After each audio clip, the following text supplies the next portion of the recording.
بسم اللہ الرحمن الرحیم۔ اب زکوٰۃ کے مسائل اللہ رب العزت نے 8 قرآن میں ذکر کیے ہیں۔ کتنے مسائل ذکر کیے ہیں؟ 8۔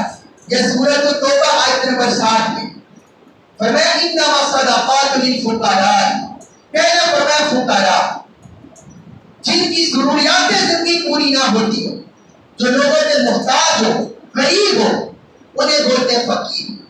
دوسرا فرمایا والمساکین، کہ جو کاروبار کو کرتے ہوں، کوئی ان کا ذریعہ آمدن ہو لیکن اس کے باوجود ان کی بنیادی ضروریات زندگی پوری نہ ہوتی ہو، وہ مسکین ہے۔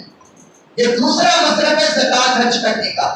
پہلے فقیر یہ مانگنے والے نہیں نا بات کر رہے، جو واقعہ فقیر ہو، یعنی جن کی ضروریات زندگی پوری نہ ہوتی ہو۔ یہ جو مانگنے والے ہیں، بعض ان کے پیچھے آپ ان کے حالات پتا کریں تو آپ کو پتا چلے گا کہ ان کے لاکھوں لاکھوں کے گھر ہیں، گاڑیاں ہیں، اور پتہ نہیں کیا کیا سسٹم ہے۔ بعض جو یہ پیشہ ور ہیں مانگنے والے، ان کے یہ بھی حالات ہے۔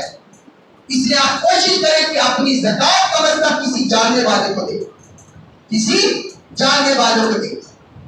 اور تیسرا والعاملین علیہا، جو اس پر مقرر ہو زکوٰۃ کی کلیکشن کرنے والے ہو، ان کو بھی زکوٰۃ میں خدمت کی جا سکتی ہے۔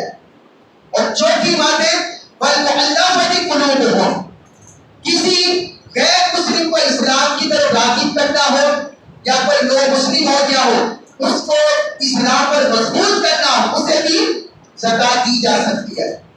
پانچواں مسئلہ ہے وفی نکاح، قیدیوں کو آزاد کرانے میں، غلامی سے آزاد کرانے میں۔ یہ پہلے تھا حضور صلی اللہ علیہ وسلم کی بعثت کے دور میں، آج کے دور میں یہ نہیں ہے غلامی وغیرہ تھا، پہلے تھا۔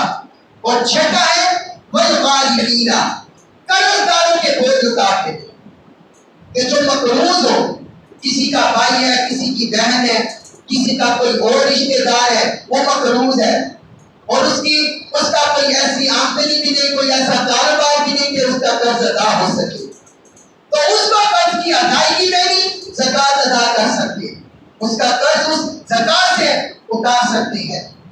اور ساتواں ہے وفی سبیل اللہ، اللہ کی راہ، اللہ کے دین کی جدوجہد میں، اقامت دین میں، غلبہ دین کے لیے، جہاد فی سبیل اللہ کے لیے، کسی بھی دین کے کاموں میں جو خالصتاً دین کا کام ہو، اللہ کے دین کی خدمت ہو، اس وقت میں بھی آپ زکوٰۃ خرچ کر سکتے ہیں۔ اس میں ایک بڑا مسئلہ مدارس ہے، جامعات ہیں، جہاں دین کے جو طالب علم ہیں وہ پڑھتے ہیں، مستحق ہوتے ہیں، پھر اس میں جو طرح طرح کی سہولتیں ہوتی ہیں، ان طالب علم کو رہائش کا انتظام کرنا، خوراک کا انتظام کرنا، یہ سارا انتظام کرنا انتظامیہ کے ذمہ ہوتا ہے۔ تو بہت سے اخراجات ہوتے ہیں، تو اس وقت میں بھی خرچ کر سکتے ہیں۔ پھر اس کے بعد وقت کی سبیل، مسافر 8واں مصرف ہے کہ اگر کوئی غریب کہیں ایسی جگہ مسافر چلا گیا تو اس کے پاس اپنا مال نہیں رہا اور اس کو ضرورت پڑ گئی پیسوں کی، رقم کی، تو اس کو بھی زکوٰۃ دے سکتے ہیں، اس کو بھی زکوٰۃ دے سکتے ہیں۔